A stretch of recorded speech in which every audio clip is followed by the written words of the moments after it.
September 7th, 1938. The patient frequently indulges in recriminations expressed in an explosive tone of voice. This morning she threw away the milk, saying it was full of urine, spittle, and all kinds of other filth. Crazed, she hears voices that order her to do things. She says she heard children singing and that they were locked up in a school. January 20th, 1939. Introverted, dazed, cannot focus on anything. When questioned and stimulated, she starts crying and weeping. At other times, she laughs. June 1st. Apathetic. Eats very little. She refuses to be touched. Does not respond. Spends her time in the grounds. The cooks report that she sits on a bench in front of the kitchens. October 14th. Return of impulsive behavior. This morning she asked for 2 eggs to make tzabayoni, but when she got them, she threw them up in the air. Excited, clamorous, slightly confused, takes her clothes off. December 8th, tied to bed for 15 days. High-spirited, tends to make witty comments and use vulgar words, laughs hysterically and pleasures herself. The nurses report that about 2 weeks ago she remained in the showers on her own and didn't want to leave. They said that when they took her away, she swore at them and then lashed out and bit them. 2 nurses had to be treated for their injuries. They've kept her tied to the bed since then. Transferred to the slightly agitated ward, from the care of Dr. B to the care of Dr. C. I was with Amara in the showers. My memories are terrifying. They're not real, are they?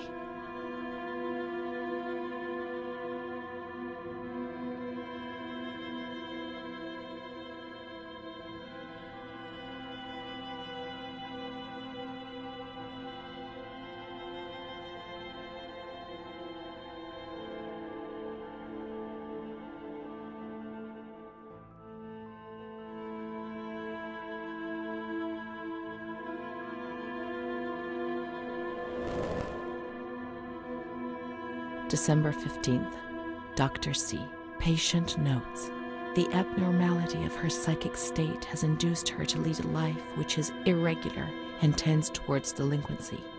Of fickle and flighty character, she regularly discards her household duties and engages in occasional prostitution. Prostitution? Me? No, I don't think I could have. Or are my memories deceiving me? What other horrible things could I have done without even realizing? The uncertainty, the fear of my own actions was one of the things that tormented me most. Her mental deficiency makes her deaf to the reprimands of her family. She has shown suicidal tendencies. She was brought to the ward yesterday, agitated and hysterical. Treated with cardiazol, 2 injections a week for 5 weeks. The therapies removed the light for a while, but also all her will, desire, and hope.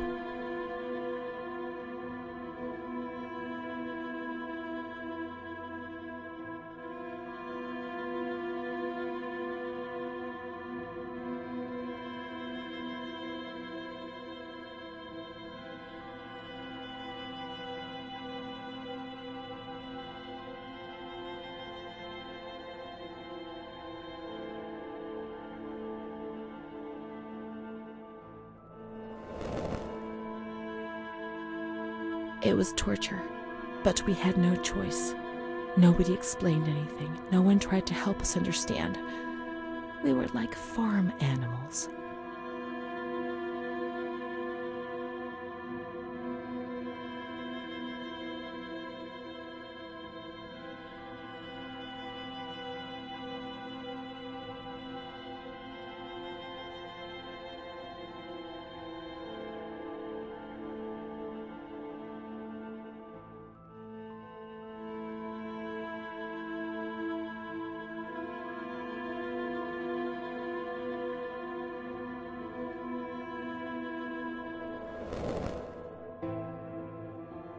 June 2nd. After a long period of calm and improvement, the patient is very agitated today and vehemently refuses to submit to a gynecological examination. She swears and curses those helping her, flailing her arms and hitting them. According to reports by Dr. B, the patient has been subjected to periodic checkups since she had a spontaneous abortion about 2 years ago in her 3rd month of pregnancy. Conception occurred after she had sexual intercourse with a stranger who sneaked into the hospital grounds. Details are contained in the charges filed at police headquarters in Volterra, a copy of which is attached to these clinical notes. ES therapy. A spontaneous abortion? It's not true. I can't believe it. How could I have invented things if I didn't even know what they were doing to me?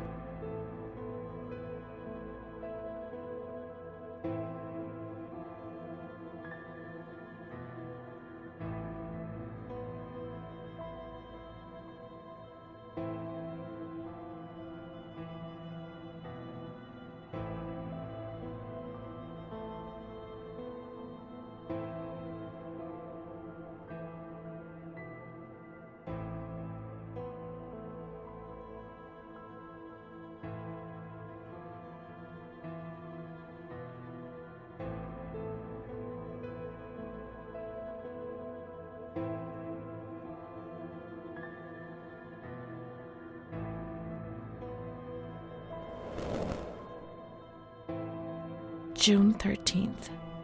The nurses report that she descended into a state of great mental confusion after receiving her mother's letter. She threw her soup over another inmate because she was very anxious, and then punched a nurse. Impulsive, flails about her. She rails against the doctor in vulgar terms while he is examining her, lashes out and spits. Block all correspondence to give the patient no further reason to become agitated. August 20th, tied to bed. The nurses report that the patient is extremely agitated after the visit of a relative or family friend. 2 days later, she is still shouting all the time that he commands her, that she must obey and harm herself, and that she is not Charlotte. All visits forbidden, constrained to bed, and intensification of ES therapy until we achieve results. No contact with the outside. That way nobody knew what was happening within these walls.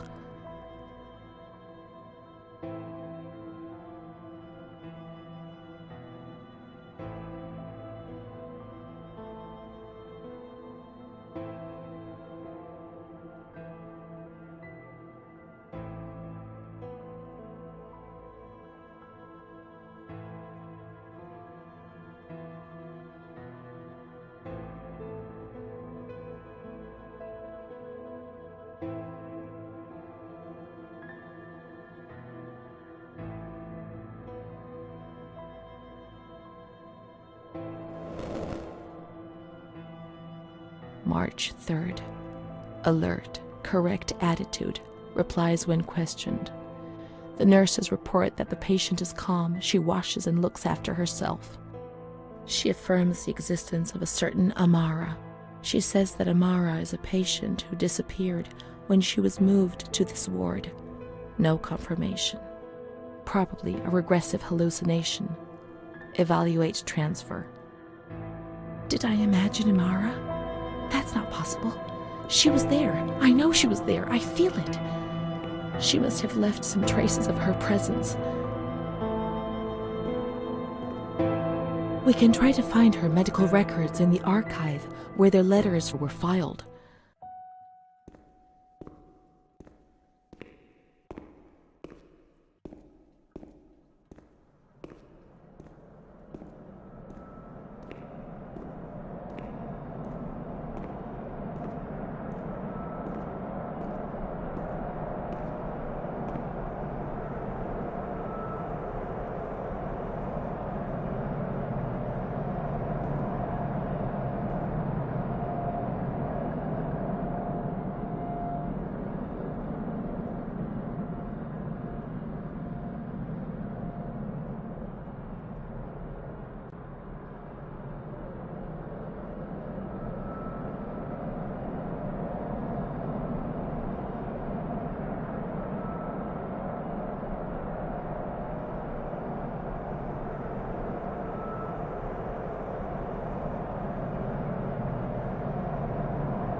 Amara B., aged 32, housewife, mother of 2 daughters, married to Mario B. So Amara does exist. Yet she had no children and wasn't married, but that photo, it's her. June 3rd, 1936. Admitted yesterday, showing signs of improvement. June 8th. Cheerful, calm, and tranquil. Her behavior is good and she's keeping herself clean and tidy. Discharged on June 10th. April 28th, 1937. Arrived accompanied by her husband in an anxious and nervous state. Has difficulty speaking, trembles. Discharged May 14th. March 8th, 1938. A few days before Renee was admitted, she told me that she too had been admitted only a short time previously. Arrived yesterday in a febrile state. Discharged March 14th. She didn't leave. Certainly not after a few days. No. June 22nd, 1939. Readmitted once more. The patient shows rapid improvement. Discharged July 2nd. August 1st, 1941. The latest of many admissions due to agitation. Discharged August 27th. She came and went, stayed only for short periods, but I remember she was always with me. What's going on? March 4th, 1942. Back again, the same situation. March 8th. Compared to previous admissions, the patient seems depressed even after a few days, although her demeanor is calm and she is attentive. Discharged March 25th. April 2nd. The patient is distracted and apathetic. Her husband brought her here and said, "She's not eating, doctor. She spends all her time sleeping. I'm so worried, doctor. You know her. You can help her." April 6th. Tuberculosis. Patient transferred to the Maragliano Pavilion and is in isolation. May 3rd, 1942. Death from tuberculosis at approximately 8:30 a.m. Is Amara dead? Poor dear friend, I wasn't even able to say goodbye to you.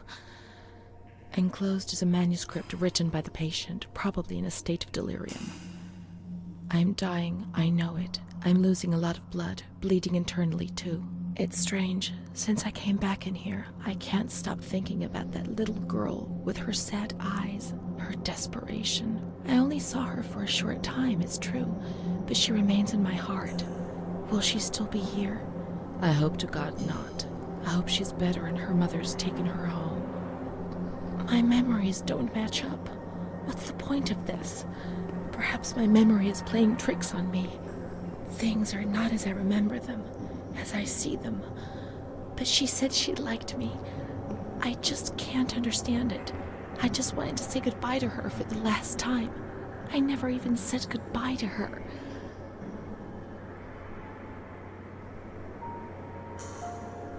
How could a soul survive in this hell? I so want to feel things again. Pain, passion. Feel the damn tears rolling down my face. To remember that I was alive.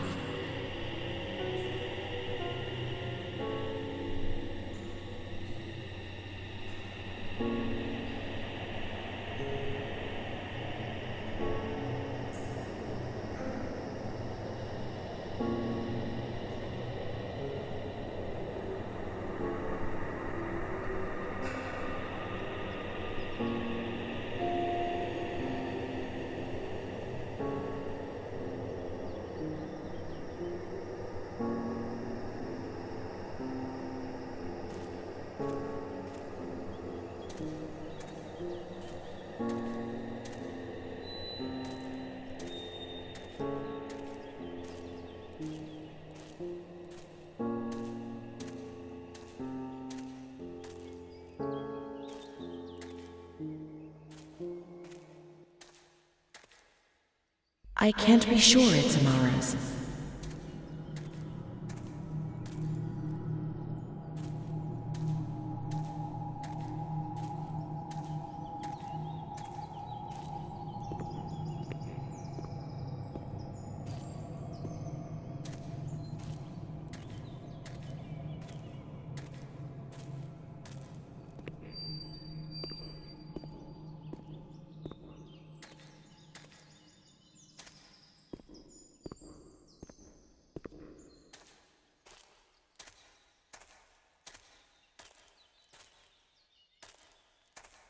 These crosses are nameless. How will we ever know who is buried here?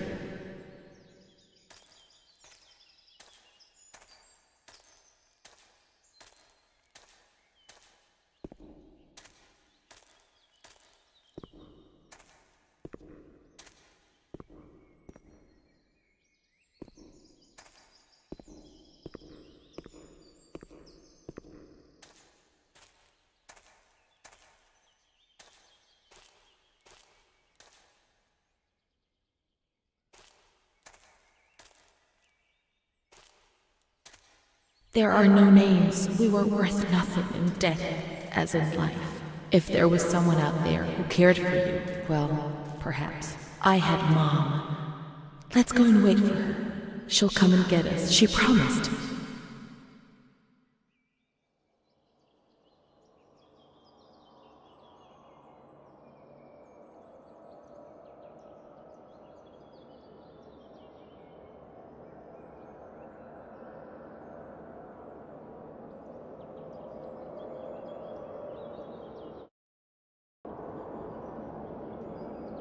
Let's wait for Mom in the waiting room.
Mom will come. She'll come.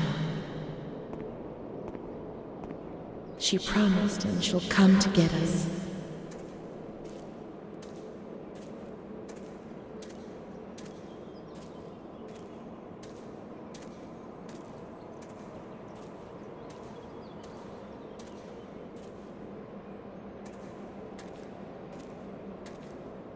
She'll take us home. Now I understand. I won't misbehave anymore.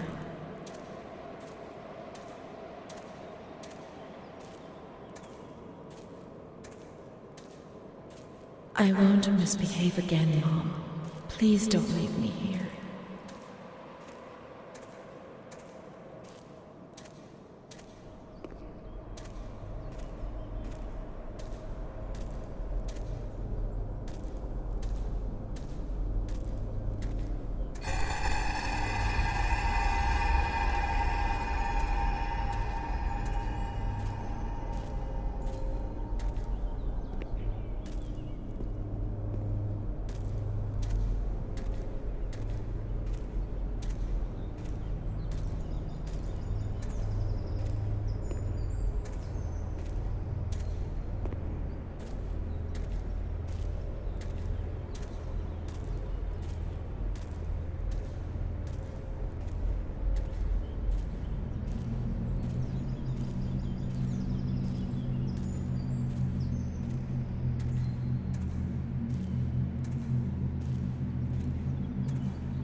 I won't cause any trouble. I'll be quiet in my corner.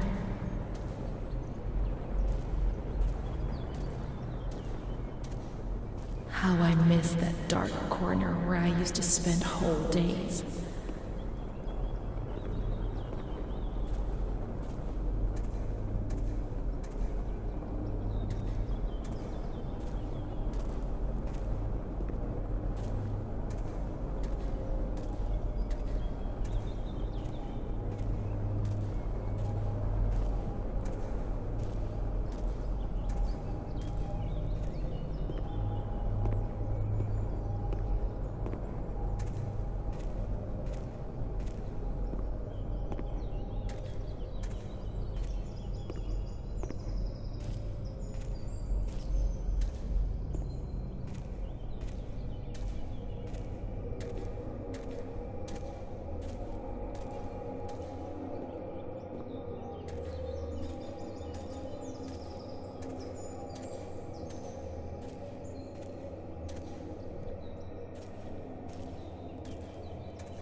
I'll stay there like a good little girl, but take me away from this place.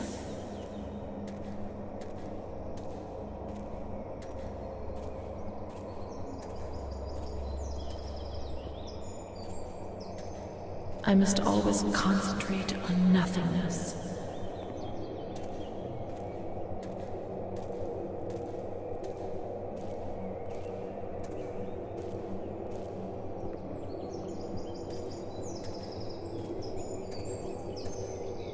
Otherwise, I get confused and I'm afraid I won't be able to find my way back. Any thoughts upset me so violently, and I can't handle them. I'm afraid of myself, of what I might do when I get confused and don't remember anything.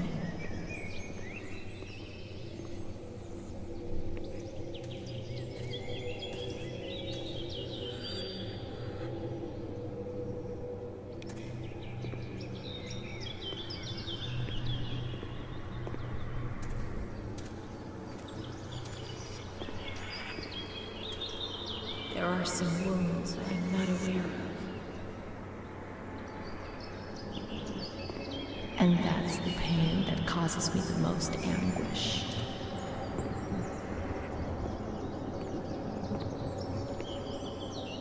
I only wish I could hide away in the shell, in my little corner.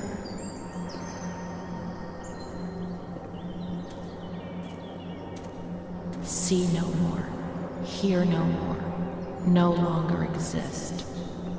Take me away, Mom, I beg